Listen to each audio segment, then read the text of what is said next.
Hey guys, Professor Bill, Comic Book University, and Batman, Prelude to the Wedding, Robin vs. Ra's al Ghul. This is genuinely, as the title says, the Prelude to the Wedding. This is the first issue of that Prelude to the Wedding. There's going to be a whole bunch of them. The next one's going to be Nightwing versus Hush.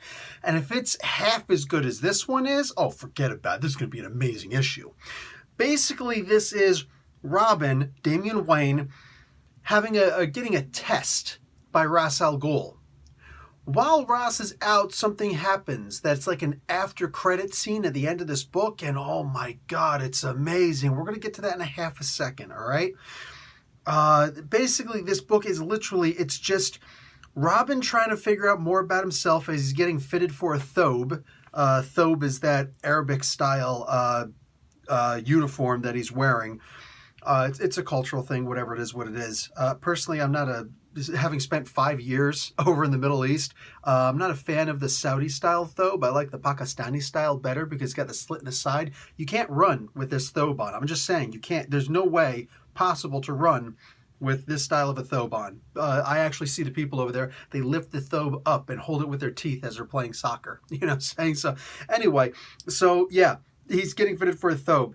And he gets a little pinprick. And he doesn't decide to kill the person. Well, that was cool. I guess he was, I don't know, tranked a little bit because he was definitely given not a sedative, but a hallucinogen. And as he's hallucinating, Ra's al Ghul actually shows up and starts to give him this test. And it's cool. It's a cool test. Something that I noticed that I think that more than enough people are going to notice also, that was the White Knight version of Batman. I'm just saying. I'm just saying. That was the... You look at the uniform and it's like, holy crap. You know what that... I almost flipped my top. That was awesome. I loved seeing that. I don't know if that was an accident they drew it that way or not, but that was definitely cool. Anyway, this was a really good comic book. Like I said, if the other comics in this series are going to be half as good as this one, they're worth reading. The relationship between he and Selina, it was perfect. It was perfect. I definitely loved this.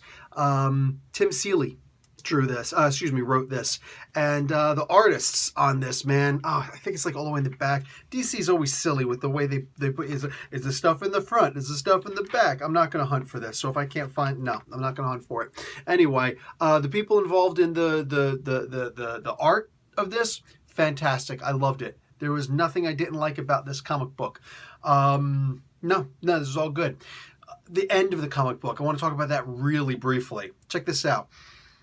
I'm not going to spoil the ending because it's way too cool to spoil. If I spoil it, seriously, you're going to hate me. I'm not like, it's just one of those things. You're going to be mad at me for having spoiled this. I think that if you read it yourself, you're going to get to the end and be like, oh, thank God Professor Bill didn't spoil this because, wow, this is freaking awesome. So if you're a Batman fan, I would highly recommend picking this up.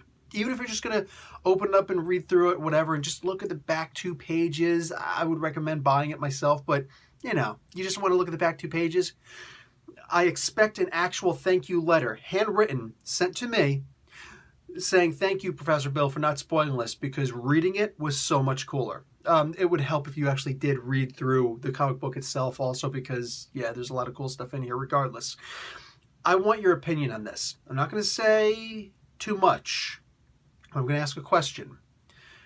Without giving a lot of spoilers, do you think that he could cause that much damage? Because I'm just saying, been a Batman fan for a really freaking long time now.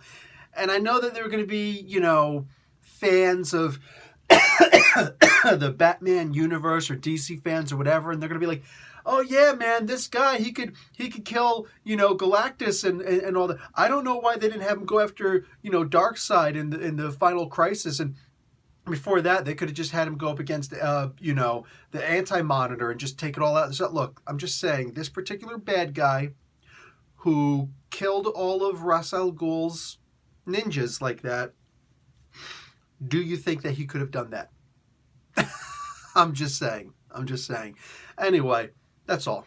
I'm going to leave it at that. Good comic book. Go and check it out and answer my question in the comments below. All right, guys. Professor Bill, Comic Book University. Class dismissed.